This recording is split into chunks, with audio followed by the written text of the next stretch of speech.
All right, the Minding Your Business podcast, episode number 108, brought to you by the Binge Podcast Network. Onabinge.com is where you need to check that out. Great lineup of podcasters. Dominic Lawson of The Startup Life as our flagship podcast. 50th episode celebration for Let's Be Real. Great podcast, and shout out to that team. Of course, the Minding Your Business podcast, Quarterly, Nothing But Buckets. Join in on that particular movement at onabinge.com. BrooksBrothersConsulting.com is where you need to check for retail banking consulting as well as private lending access to a network of over 4,000 lenders. Let's go ahead and get started since we got past our technical difficulty here just a second ago. But we're on live and going. Shout out to everybody on Spreaker. Shout out to everybody on Facebook Live. What do we do? What we do here is go back.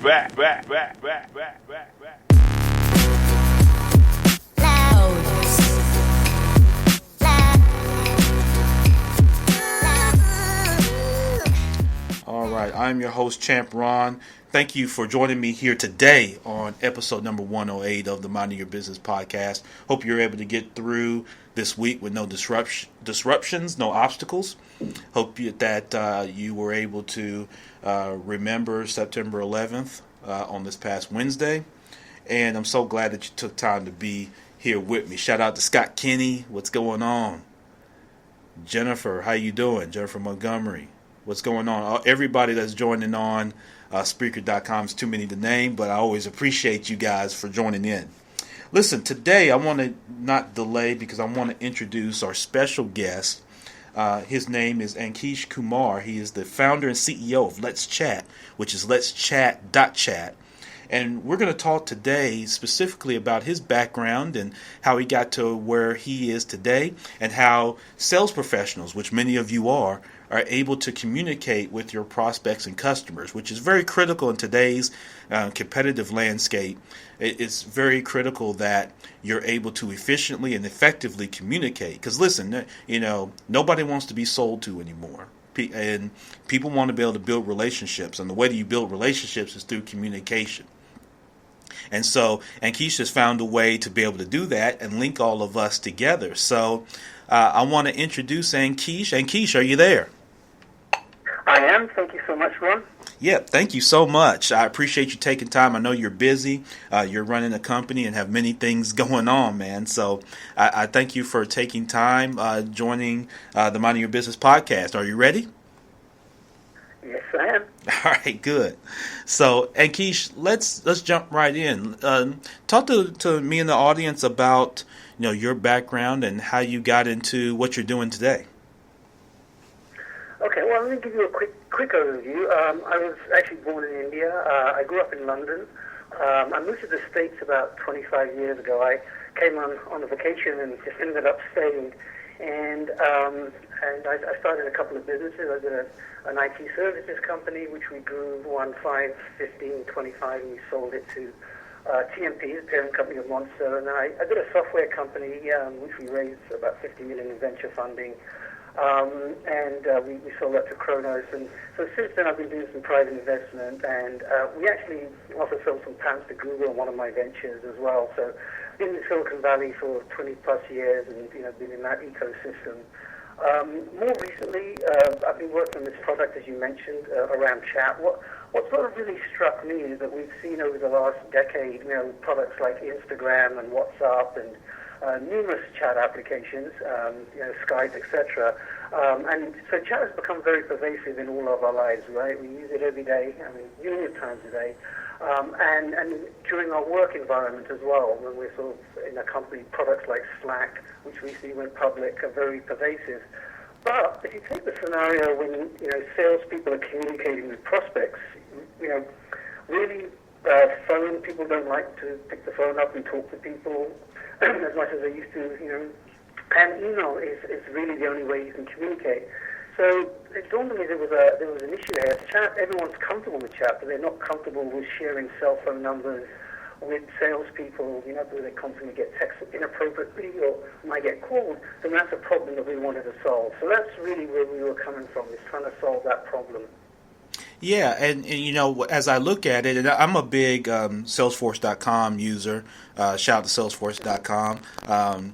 They need to send me a check, I guess, since I'm shouting them out. But but anyway, I know that you're They've got integrated enough with money that. to do that, by the way. So Oh, they got rivers full of it going all over the place. You're right. So what is it about chat specifically, Ankesh, that makes it so effective? I know that you mentioned earlier about people don't really like to pick up the phone much anymore. People. To me, it just seems like people have way more branches coming out from their tree than they used to, and they're more educated, but they've got more going on. And so because of that, they don't want to, take the time with the other modes of communication, which sometimes can be slower and in some cases maybe not as effective or certainly not as efficient. So what is it about chat that you see that people, really find efficient and effective for them?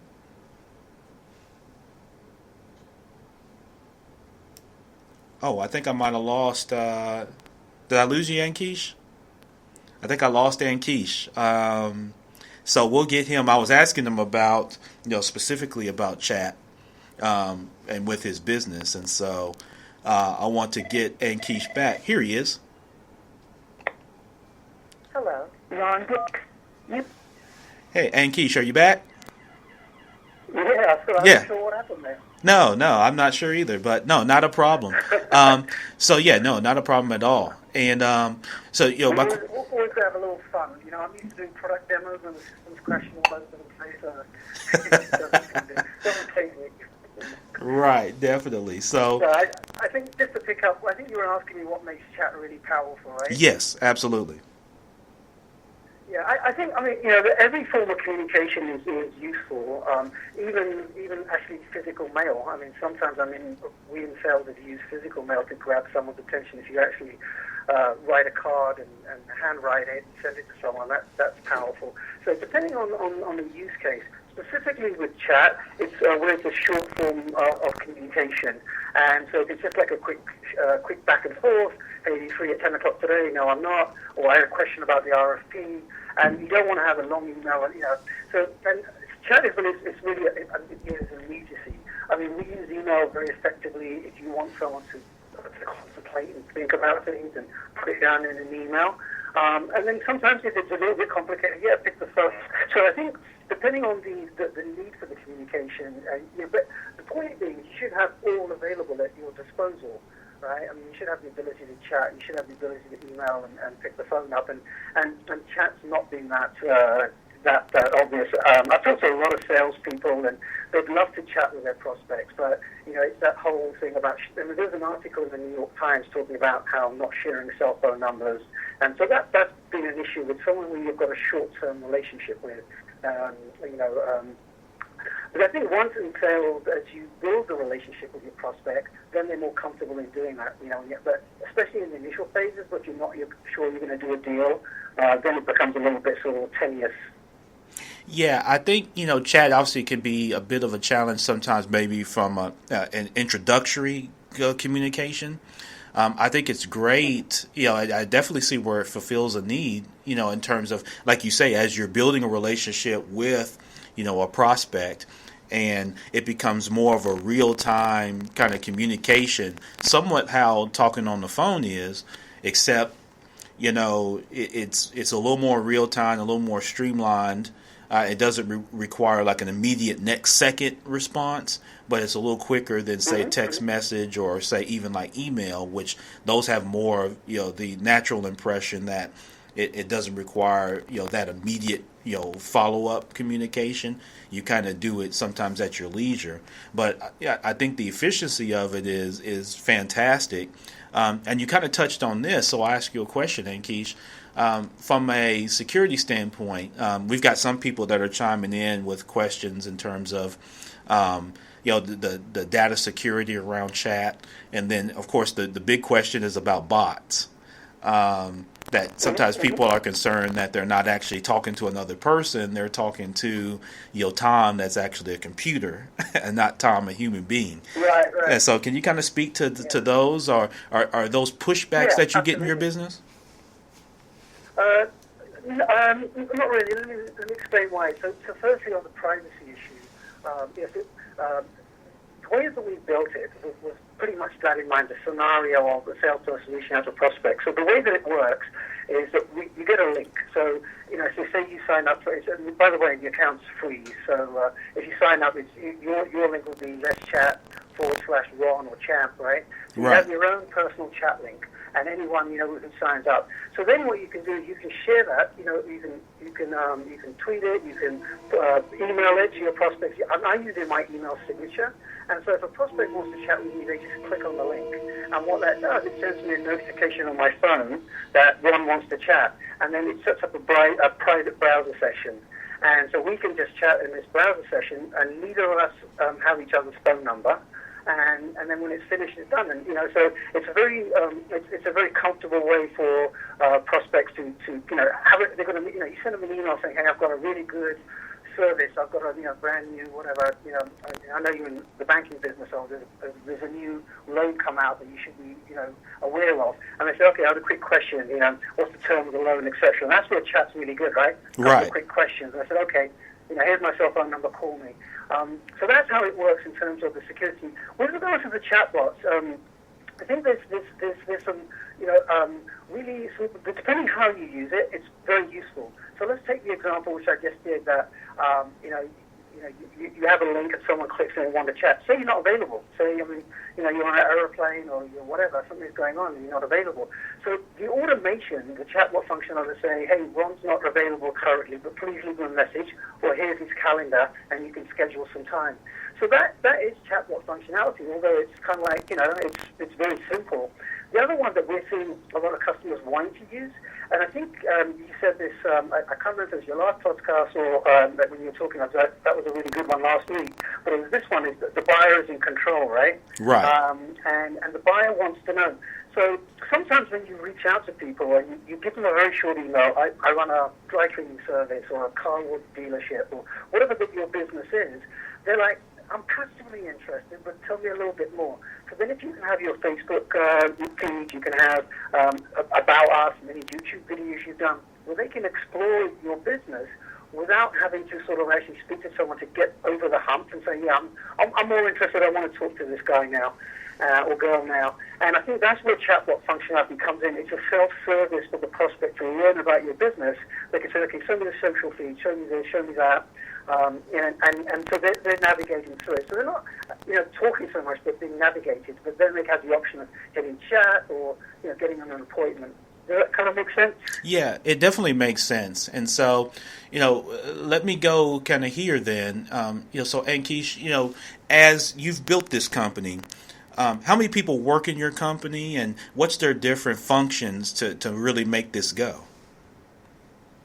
Yeah, so, I know your audience are a lot of guys that have their lifestyle businesses and some are larger companies and stuff. I've done both. I've had a lifestyle company and I've had a company I've raised 15 million for, I mentioned, but I kind of started this particular venture on the lifestyle. And the reason being is in Silicon Valley, sometimes it gets a little bit sort of like, it almost becomes an ego trip on how much money you raise, and people get, and I've been there as well, is you raise money and you sort of just spend it, because that's why you got money, right? You end up spending it always not so wisely. So with this venture, I've been really, there's only 3 or 4 of us, to answer your question, and we kept the burn rate really, really low. What that allows us to do is to get the product to market fit. So you sort of take the product to the market, what are the feedback, and you hear 3 or 4 different points. You're like, okay, let's maneuver it, and you have the runway to do that. So there's me, and then I got my one developer, Vivek, and then I got 2 guys who actually, I know tips and tricks about startups, and these guys are basically working commission only, and you get them bought into the vision. So there's really 4 of us, and I say 3 or 4 because they're both sort of part-time and commission-only based. Yeah, and so, you mentioned about building, your other businesses and how you built this as more of a lifestyle business. And so, where do you see it going? Where do you see the chat functionality going, just in terms of how it supports the sales industry? Yeah. Well, one of my favorite sayings in business is think